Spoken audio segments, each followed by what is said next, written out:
وہ صرف قومی اسمبلی کے اجلاس تک محدود نہیں رہیں۔ یعنی یہ جو تازہ ترین اجلاس تھا قومی اسمبلی کا، جہاں شہباز شریف نے خطاب بھی کیا، تو ان کی جو سرگرمیاں تھیں وہ صرف قومی اسمبلی تک اور اسلام آباد تک محدود نہیں تھیں، بلکہ راولپنڈی جسے طاقتور حلقوں کا شہر کہا جاتا ہے، راولپنڈی جسے فیصلہ ساز حلقوں کا شہر کہا جاتا ہے، آسان الفاظ میں آپ کہیں تو اسٹیبلشمنٹ کا شہر کہا جاتا ہے۔ اب اس شہر کے حوالے سے بھی ایک نئی اطلاع آئی کہ شہباز شریف نے دوبارہ سے اسٹیبلشمنٹ کو ایک پیغام پہنچانے کی کوشش کی، اور یہ جو پیغام تھا یہ میاں نواز شریف کے ساتھ مبینہ ڈیل کے متعلق تھا، اور اس پیغام میں کچھ اپنی جانب سے شہباز شریف نے نئی تجاویز بھی پیش کرنے کی کوشش کی۔ یعنی میاں نواز شریف کی واپسی کن حالات میں ہو سکتی ہے، مسلم لیگ نون کا سیاسی مستقبل کیا ہو سکتا ہے، اور بدلے میں مسلم لیگ نون اسٹیبلشمنٹ کو کیا کچھ آفر کر سکتی ہے۔ یہاں تک کہ شہباز شریف تو اس قسم کا عندیہ بھی دے چکے ہیں کہ اگر مسلم لیگ نون کو کوئی ریلیف دیا جائے، مسلم لیگ نون کو کوئی ڈیل دی جائے، جس طرح کے 2 ملاقاتوں کے متعلق بات کی گئی اس سے پہلے کہ ایک ملاقات راولپنڈی میں ہوئی، ایک ملاقات لاہور میں ہوئی، اور ان ملاقاتوں میں بھی شہباز شریف کی جانب سے کچھ تجاویز اسٹیبلشمنٹ کے سامنے رکھی گئیں، اور اسٹیبلشمنٹ نے کچھ جوابی تجاویز شریف فیملی کے سامنے رکھیں۔ پھر یہ تجاویز لندن میں میاں نواز شریف کو بھجوائی گئیں۔ میاں نواز شریف نے اپنے جو قریبی لوگ تھے ان سے مشورہ کیا، اور پھر ایک حتمی ڈرافٹ تیار کیا گیا تجاویز کا، جو اسٹیبلشمنٹ کے سامنے رکھا گیا۔ یہ مسلم لیگ نون کی جانب سے دعوے کیے گئے۔ اب اس پوری سچویشن میں جو شہباز شریف کی نئی ایکٹیویٹی سامنے آئی ہے، اس کے متعلق یہ کہا جا رہا ہے کہ شہباز شریف اصل میں کچھ گارنٹیز حاصل کرنا چاہ رہے ہیں اسٹیبلشمنٹ سے، اور ان کو بھی کچھ گارنٹیز دینا چاہ رہے ہیں، جس میں سب سے بڑی گارنٹی یہ دینا چاہ رہے ہیں کہ میاں نواز شریف اپنا جو بیانیہ تھا اس سے پہلے اس سے یو ٹرن لیں گے۔ شہباز شریف اس کی ضمانت دے رہے ہیں۔ یعنی شہباز شریف یہ کہہ رہے ہیں کہ میاں نواز شریف اس سے پہلے جس طرح سے army chief general Qamar Javed Bajwa کا نام لے لے کر ان پر الزامات لگاتے تھے، ان پر تنقید کرتے تھے، جس طرح سے جنرل فیض حمید جب D G I S I تھے تو ان کو نشانہ بنایا جاتا تھا، یہ کہا جاتا تھا کہ جنرل باجوہ نے الیکشن ریگ کروایا، جنرل فیض حمید نے عدالتوں کو مینج کیا، اور ساتھ ہی یہ بھی کہا جاتا تھا کہ جب ہم اقتدار میں آئیں گے تو army chief general Qamar Javed Bajwa کے خلاف آرٹیکل 6 کے تحت غداری کا مقدمہ چلائیں گے۔ تو اب شہباز شریف اپنی جانب سے یہ یقین دہانیاں کروا رہے ہیں کہ میاں نواز شریف اپنے اس بیانیے سے پیچھے ہٹ جائیں گے، اور ہم کسی بھی قسم کا فوج مخالف اور فوجی قیادت مخالف بیان نہیں دیں گے۔ عسکری قیادت کے حوالے سے ہماری جو پالیسی ہے وہ بالکل مائلڈ ہو جائے گی، اور اصل پیغام یہ ہے کہ ہم آپ کے بڑے فرما بردار اور تابع دار بن کر رہیں گے۔ صرف ایک مرتبہ ہمیں دوبارہ سے موقع دیا جائے، اور اس سے پہلے جو کچھ ہماری طرف سے ہوا ہم اس کو کمپنسیٹ کریں گے، اور دوبارہ آپ کو ہمارے آقا شکایت کا موقع نہیں دیں گے۔ یعنی جو ایک گڈ کاپ اور بیڈ کاپ کا کھیل شریف فیملی کھیلتی ہے، یعنی میاں نواز شریف بیڈ کاپ بن جاتے ہیں اور وہ تقریروں کے ذریعے دباؤ بڑھانے کی کوشش کرتے ہیں، اور شہباز شریف جب یہ دیکھتے ہیں کہ اس دباؤ سے کوئی مسئلہ حل نہیں ہوا یا کوئی ڈیل نہیں ملی، تو پھر وہ اس دباؤ کی صورتحال کا فائدہ اٹھانے کے لیے گڈ کاپ بن جاتے ہیں۔ لیکن اندر سے شہباز شریف اور میاں نواز شریف سب کو معلوم ہے کہ ایک ہی سکے کے 2 رخ ہیں۔ تو یہ جو تازہ ترین سرگرمی تھی شہباز شریف کی، جس میں انہوں نے کچھ پیغامات پہنچانے کی بھی کوشش کی اور کچھ جوابی پیغامات لینے کی کوشش بھی کی، تو اس پر حکومت کو بھی بڑی تشویش تھی، کیونکہ ظاہر ہے کہ حکومت کے پاس اپنے انٹیلیجنس ذرائع ہوتے ہیں، اور حکومت کو بھی پتہ تھا کہ شہباز شریف کی راولپنڈی میں کس قسم کی ایکٹیویٹیز ہیں، اور شہباز شریف اسٹیبلشمنٹ سے کس قسم کے رابطے کرنے کی کوشش کر رہے ہیں۔ اسی وجہ سے حکومت نے شہباز شریف کی اس نئی ایکٹیویٹی پر ریئیکٹ بھی کیا، اور اس کے 2 طریقے تھے۔ ایک طریقہ یہ تھا کہ پرائم منسٹر عمران خان خود ریئیکٹ کرتے، اس سے پہلے وہ ڈیل کی خبروں پر ریئیکٹ کر بھی چکے ہیں، اور اس مرتبہ کچھ وزراء سے کہا گیا کہ وہ ان خبروں پر ریئیکٹ کریں، ان اطلاعات پر ریئیکٹ کریں، اور ان وزراء کے ذریعے اس قسم کے بیانات دیے گئے کہ شہباز شریف اور جو شریف فیملی ہے یہ ریاست دشمن فیملی ہے، فوج دشمن فیملی ہے، انہوں نے فوجی قیادت پر تنقید کی، اس لیے ان کے ساتھ کسی بھی قسم کی ڈیل کرنا، ان کو کسی بھی قسم کا ریلیف دینا عوام سے بڑی زیادتی ہوگی۔ تو اس قسم کے بیانات دلوا کر اصل میں بٹوین دی لائنز اہم حلقوں کو بھی یہ میسج پہنچایا گیا کہ اگر شہباز شریف کی جانب سے جو آپ سے رابطے کیے جا رہے ہیں اس پر آپ کی جانب سے جوابی کوئی مثبت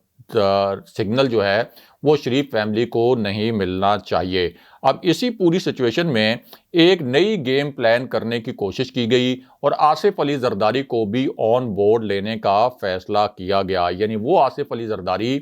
جو یہ کہتے ہیں کہ ہمیں اسٹیبلشمنٹ نے یہ کہا ہے اور یہ دعویٰ کرتے ہیں کہ اسٹیبلشمنٹ نے ہمیں یہ کہا ہے کہ آپ کوئی فارمولہ نکالیں، ہمیں کوئی فارمولہ بتائیں کہ ہم کس فارمولے کے تحت وزیراعظم عمران خان کی حکومت کو ختم کریں یا وزیراعظم عمران خان کو اس سسٹم میں سے مائنس کریں، ہمیں وہ طریقہ بتائیں۔ یہ آصف علی زرداری نے دعویٰ کیا تھا اور یہ کہا تھا کہ ہم نے اسٹیبلشمنٹ کو کہا ہے کہ پہلے عمران خان کو آپ باہر نکالو اور اس کے بعد پھر ہم سے بات کریں۔ اب آصف علی زرداری چونکہ یہ تاثر دے رہے ہیں کہ اگر تحریک عدم اعتماد لائی جائے وزیراعظم عمران خان کے خلاف اور تحریک عدم اعتماد کے بعد تحریک انصاف کا ہی کوئی اور رہنما وزیراعظم بن جائے تو پھر اسٹیبلشمنٹ اس تحریک عدم اعتماد کے موو کو سپورٹ کرے گی۔ یہ آصف علی زرداری کا ایک نیا دعویٰ ہے اور ان کا یہ کہنا ہے کہ تحریک عدم اعتماد ہم سب مل کر کامیاب کروا سکتے ہیں اور اسٹیبلشمنٹ اس موو کو نہیں روکے گی۔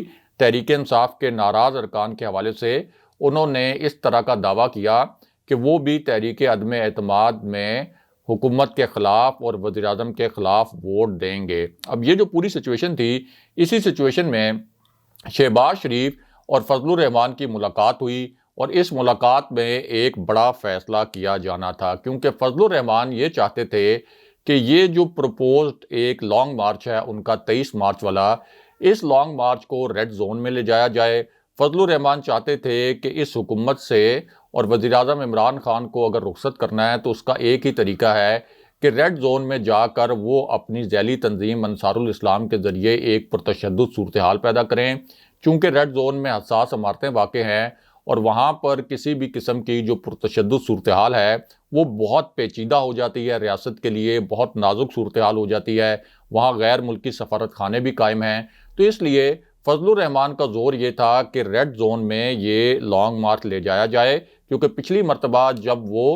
دھرنا لے کر اسلام آباد آئے تھے تو اس وقت وہ ریڈ زون نہیں جا سکے تھے کیونکہ پیپلز پارٹی اور مسلم لیگ نون نے ان کا ساتھ دینے سے انکار کر دیا تھا اور اپنی اپنی قیادت کے لیے طاقتور حلقوں سے ایک ڈیل کر لی تھی اور اسی ڈیل کے نتیجے میں میاں نواز شریف بیرون ملک بھی چلے گئے تھے۔ لندن ان کا جو جانا ہوا تھا وہ مولانا فضل الرحمان کے دھرنے کے دوران ہی ہوا تھا۔ تو اب مولانا فضل الرحمان یہ چاہتے تھے کہ یہ جو لانگ مارچ ہے یہ ہر صورت ہو اور اس کو ہر صورت ریڈ زون میں لے جایا جائے، جبکہ شہباز شریف یہ چاہتے تھے کہ اس سے پہلے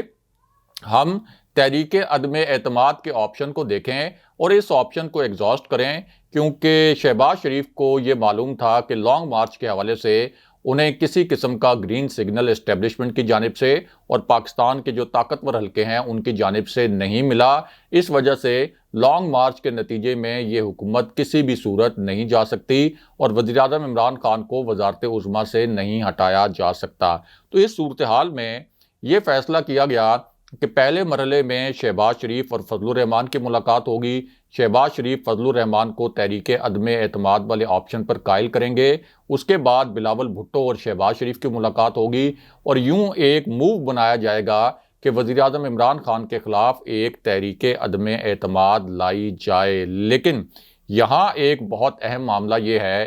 کہ تحریک انصاف نے اپنی جو عددی اکثریت ہے وہ پارلیمنٹ کا جو مشترکہ اجلاس جو صرف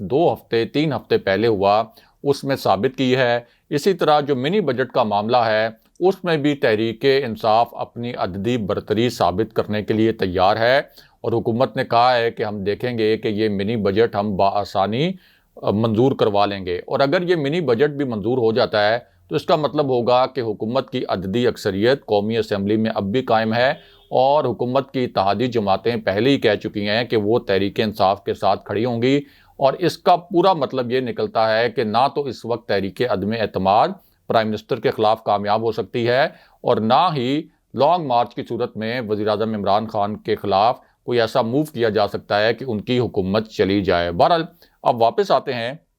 کہ میاں نواز شریف کی تاحیات نااہلی کے خاتمے کے لیے سپریم کورٹ سے کیا بڑی خبر آئی ہے۔ تو معاملہ یہ ہے کہ سپریم کورٹ میں جو درخواست دی گئی اس کے پیچھے ایک بہت اہم شخصیت کا ہاتھ ہے۔ اس شخصیت کو بہت طاقتور شخصیت بھی سمجھا جاتا ہے، اور یہ شخصیت ایک خاص مشن پر لندن گئی تھی، بالکل اسی طرح جیسے رانا شمیم اپنے بھائی کی وفات کے 48 گھنٹے کے اندر اندر لندن چلے گئے تھے۔ یہ ایک بہت پراسرار معاملہ تھا۔ وہاں جا کر انہوں نے میاں نواز شریف کے ساتھ مل کر اور ان کے جو اہل خانہ کے ساتھ مل کر ایک جعلی بیان حلفی کی ایک بڑی گھناؤنی قسم کی گیم پلان کی تھی۔ اسی طرح یہ جس شخصیت نے درخواست دائر کی ہے یہ بھی صرف 2 ہفتے پہلے بڑے پراسرار مشن پر لندن گئی تھی۔ یہ شخصیت اس شخصیت نے لندن میں میاں نواز شریف کے جو عزیز و اقارب ہیں اور ان کے جو فیملی ممبرز ہیں ان سے ملاقاتیں بھی کی تھیں، اور واپس آنے کے بعد اس شخصیت نے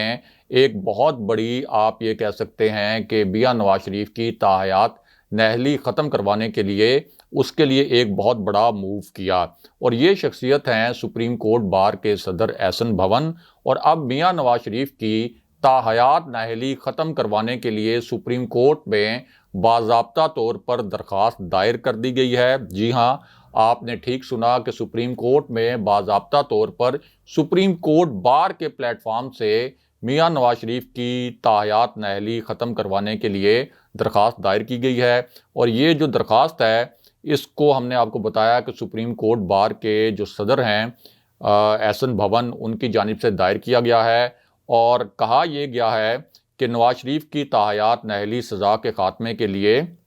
وفاق کو فریق بنایا جائے، اور درخواست میں یہ استدعا کی گئی ہے کہ تاحیات نااہلی کا جو اصول ہے اس کا اطلاق صرف اور صرف انتخابی تنازعات میں استعمال کیا جائے، یعنی جس اصول کے تحت میاں نواز شریف کو تاحیات نااہل کیا گیا ہے اس اصول کو ختم کیا جائے۔ وہ اصول لاگو نہیں ہونا چاہیے عدالتی فیصلوں میں، اور صرف انتخابی تنازعات کے کانٹیکسٹ میں اس اصول کو استعمال کیا جائے۔ اس کے ساتھ ساتھ اسی درخواست میں یہ بھی کہا گیا ہے کہ آرٹیکل 184 اور آرٹیکل 99 کی تشریح کی جائے، یہ بھی اس درخواست میں استدعا کی گئی ہے۔ اور اب اگر سپریم کورٹ سے اس درخواست پر کوئی مثبت فیصلہ آتا ہے تو اس کا براہ راست فائدہ میاں نواز شریف کو ہوگا، اس کا براہ راست فائدہ جہانگیر ترین کو ہوگا۔ اس لیے کچھ حلقے اس پورے معاملے کو اور اس پراسرار درخواست کو ایک مبینہ ڈیل کے ساتھ جوڑ رہے ہیں، اگرچہ ذرائع کا کہنا ہے کہ اس معاملے کا ڈیل سے کوئی تعلق نہیں